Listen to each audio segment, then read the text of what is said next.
Hey guys, Rich here with Spectacle Photo. I want to talk about pricing. I want to talk about this super taboo word or question that for some reason creatives and creatives are photographers, photographers are creatives. For some reason, we don't like answering. The reason why I think we don't like answering this question is because we feel like we're going to lose the clients. If we tell another creative how much we're charging, they're just going to undercut us and charge less, and our clients are going to leave. And do you know what I say to that? Good. Bye. See you later. Bye. Good. Because if my clients are leaving me based on price, I've already lost. I've already lost them. Because if they think they can go get a better experience for $200 less than what I'm charging, see you later. Bye. Have fun. They're not the client for me or you. I'm going to give you 5 tips on how to charge, price, and maybe charge more. The number one response I see is charge what your work is worth. That's an impossible thing to do. Because without knowing the baseline of what the industry is charging in your area, then you don't know what to charge. And as a community, as an industry, we should take these people and say, here's the going rate that we've been able to charge. Now, if your work is a little bit less than mine or a little bit less quality than mine, maybe you should be just underneath that or whatever. But if you don't tell them, they're going to go way underneath. They're going to be charging way less because they just bought a bunch of gear that they now have to pay for. Here's my top 5 tips on how to raise your pricing and how to charge what you're worth. And it's scary because now you're putting a value to something that you love doing. It's impossible to do. So, number 1, never, under any circumstances, work for free. Now, let me clarify. That's not saying don't work for no cost. Free could mean being paid could mean a million things. As long as you define it, as long as you're okay with it, then you can do it. Free could no cost could be, I want to do this project, but what's in it for me? Well, what's in it for me is a good networking opportunity. It's good for my portfolio. And as long as you're defining those and not the client, then you should be good. Don't let your client come to you or a potential client come to you and say, hey, you want to work for it's great exposure. That's for you to determine, not them, because they don't know your business model and they don't know what those photos are going to do for you. And 99% of the time, that project is going to be a pain. Don't do it. Don't do it. If you choose to do something at no cost, invoice that client anyway or that person anyway. And what I do is if I were to do something at no cost for a nonprofit or something, I fill out an invoice with all the information and all the details.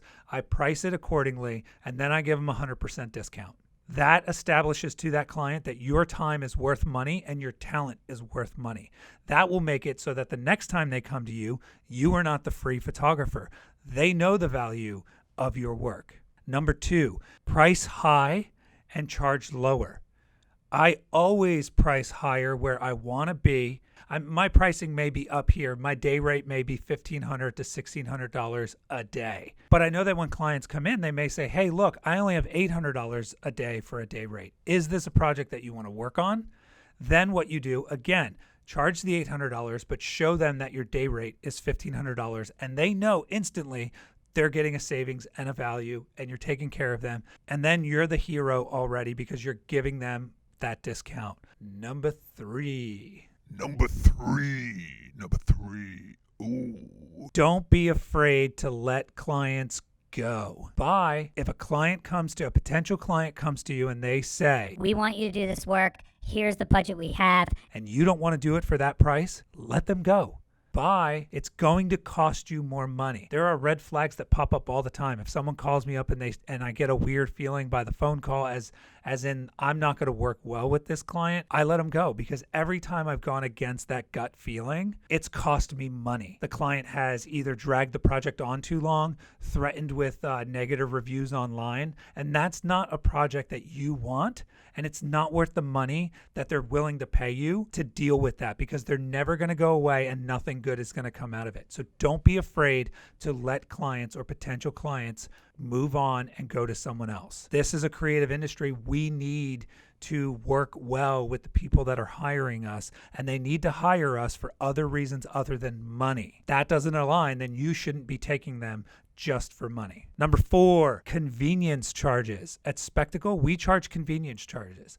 We don't lay those out in our invoices, but what we do is, let's say the shoot is going to be at a beach. Instantly, we tack on money for cleaning of our tripods and wiping down all of our stands because they'll have sand on them right off the bat. There's other factors that go into that. There's other things that we've added. Doctors, we charge more because we know with doctors that you're typically going to deal with a gatekeeper, and that gatekeeper is going to want to please the doctor regardless of how this process goes. So we charge a convenience fee for that. So our pricing kind of fluctuates based on how this project is going to go and the convenience that it's going to bring to us to finish the project in a timely manner. Number 5 is the most important when it comes to building your work and building a portfolio that you have confidence in charging for. So here's the challenge. Here's the kind of the dilemma with photographers. When you start off, you buy a bunch of equipment. You go, Oh my God, I've got thousands of dollars in equipment. I have to take as many jobs as I can take to pay for this equipment and then pay for my bills. so what do? You start taking anything you can get. And that's not wrong, but it's not good if that's the only thing you do. So at Spectacle, what we do is we require a personal project once a quarter. And what that means is every quarter I have to, or other creatives at Spectacle, have to go out and step outside their comfort zone and create something that they normally wouldn't do. It allows them to take risks that they normally wouldn't take when a client's project is on the line. Whenever someone pays you, you're going to play it safe. You're going to do exactly what you do to get the client the best project as possible. So you may not take those risks. This process allows you to take those risks void of any fear of failing. And you will notice that your portfolio will grow tenfold, and that you will start to shed the lower paid clients and start to attract the higher paid clients as you grow that portfolio. And it doesn't matter if they're pet projects or not, or paid projects. This is your work. It shows the work that you do. So there's 5 tips on pricing. I am not afraid to say what we charge for anything at Spectacle, and I think other photographers shouldn't be as well as creatives. You should be very open and honest with what you charge.